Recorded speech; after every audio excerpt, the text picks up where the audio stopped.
નમસ્કાર, CB24 news સાથે હું રેશમા આપનું સ્વાગત કરું છું. ગુજરાતમાં આગામી દિવસોમાં સાર્વત્રિક વરસાદની આગાહી વચ્ચે એક સાથે 6 વરસાદી સિસ્ટમ સક્રિય થઈ છે.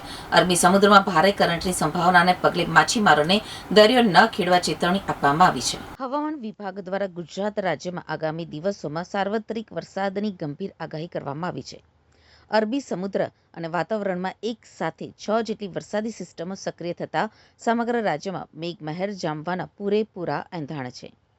હવામાનમાં આવેલા આ મોટા ફેરફારના કારણે દરિયામાં ભારે કરંટ જોવા મળી શકે છે, જેને પગલે 16 અને 17મી ઓગસ્ટના રોજ માછીમારોને દરિયો ન ખેડવા માટે તંત્ર દ્વારા કડક સૂચના આપવામાં આવી છે. તદુપરાંત કિનારાના વિસ્તારોમાં સુરક્ષા વધારી દેવામાં આવી છે. મેઘરાજાની આ નવી ઇનિંગ દરમિયાન રાજ્યના મોટાભાગના વિસ્તારોમાં 30થી 40 કિલોમીટર પ્રતિ કલાકની ઝડપે તોફાની પવન ફૂંકાવાની શક્યતા વ્યક્ત કરવામાં આવી છે. આ પવનની સાથે સાથે વીજળીના કડાકા ભડાકા અને તીવ્ર ગાજવીજ સાથે વરસાદ પડવાની સંભાવના હોવાથી હવામાન વિભાગે ગાજવીજનું યલો એલર્ટ જાહેર કર્યું છે. વાતાવરણમાં અચાનક આવેલા આ પલટાના કારણે સપાટી ઉપર ભારે પવન ફૂંકાશે, જેથી વાહન ચાલકો અને સામાન્ય નાગરિકોને ખરાબ હવામાન દરમિયાન સાવચેત રહેવાની અપીલ કરવામાં આવી છે.